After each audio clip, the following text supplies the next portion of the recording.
Hi, I'm Weston. I love talking about the Astros, and I'm here to talk about Game 22 of the regular season where the Astros lose 3-2 to the Toronto Blue Jays. All right, let's talk about the game because there isn't a lot to discuss. The Astros offense, once again, not great. 2 runs, 2 for 8 with runners in scoring position, better than yesterday, which wasn't hard. 6 men left on base. The offense was bad. Pitching was more than fine. Framber Valdez, 6 1/3, 3 earned runs, only 2 walks, only 2 strikeouts as well. And 2 of the runs came on a home run from Bo Bichette. Now, I am not meaning, this is not to degrade Bo Bichette at all, because I like Bo Bichette quite a bit. He seems like a very happy, upbeat guy, right? He always seems like he's having a good time on a baseball field. Somehow keeps his hair looking great despite playing a athletic sport, which amazes me because mine will go flat and get disgusting if I walk out to check my mailbox. So, total respect to Bo Bichette. But that wasn't like a mammoth home run. That was a wall scraper that he hit. Like, that is this far away from being a double. And I want to say it was like 343 for total distance. By the way, because baseball is a fake sport played by fake things, Kyle Tucker today, 380-foot line out opposed to the 343-foot home run. Baseball is a weird sport.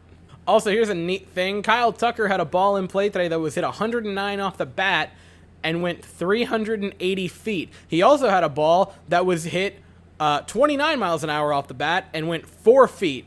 Which one do you think was a hit? That's right, it's the second one because baseball is a fake sport. Way back to the thing.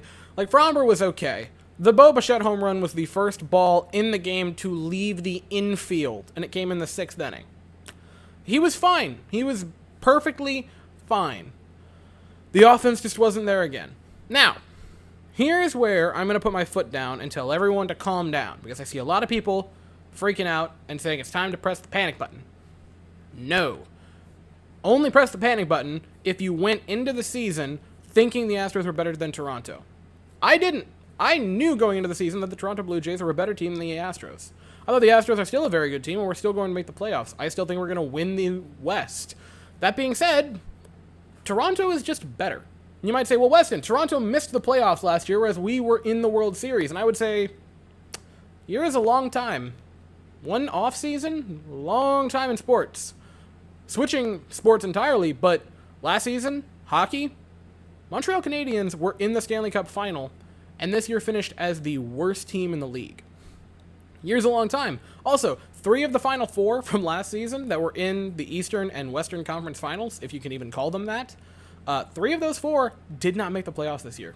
Golden Knights, Islanders, Canadiens, all missed. Lightning, of course, made it because of Lightning. But one off season's a long time. Toronto was already heating up last year, barely missed, and this season they look like a juggernaut. And so maybe I'm wrong. That's very possible. Maybe I'm underreacting to it.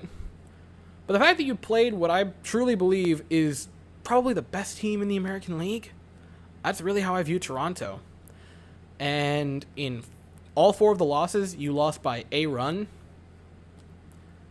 I don't want to say it's okay, but I'm not mad. The Blue Jays haven't come out here night after night after night and just pounded us into the dirt. They have been close, nail-biting games. In all 6 of the games, the tying run was on deck. At the worst game, the tying run got onto deck. And all the other ones, the tying run was at the plate. Like, these have been tight games. It was 1-run win for Toronto, 1-run win for Toronto, 1-run walk-off win by the Astros. The Astros won by 4, but, again, the tying run got on deck because they could put 2 men on in the 9th inning. And then 1 run in favor of Toronto, 1 run in favor of Toronto.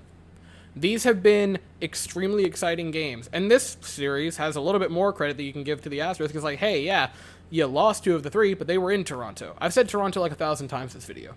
That being said, yeah, you did some things not wonderful this series. You put up 3 runs in the final 2 games of it.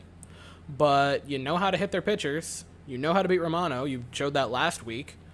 And the 2 pitchers that got you are very, very good pitchers. Kevin Guzman and Jose Berrios are great pitchers, and if those are the ones that are beating you, you can kind of live with it. Now you have another important series against another good team, but now you're going to be back in Minute Maid, so you can't be down on this game. You got to pick yourselves up as a group and roll on to the next one, because tomorrow night, 8:10 Eastern, 7:10 Central, the Seattle Mariners come to town, and it's going to be a dogfight for second place in the West. We send Jake Odorizzi, they send Marco Gonzalez to the mound, and I'll be here afterwards to talk about it. So, that is all I have to say for the afternoon. Thank you all so very much for watching. I hope you all have an absolutely fantastic day, and as always, go Astros.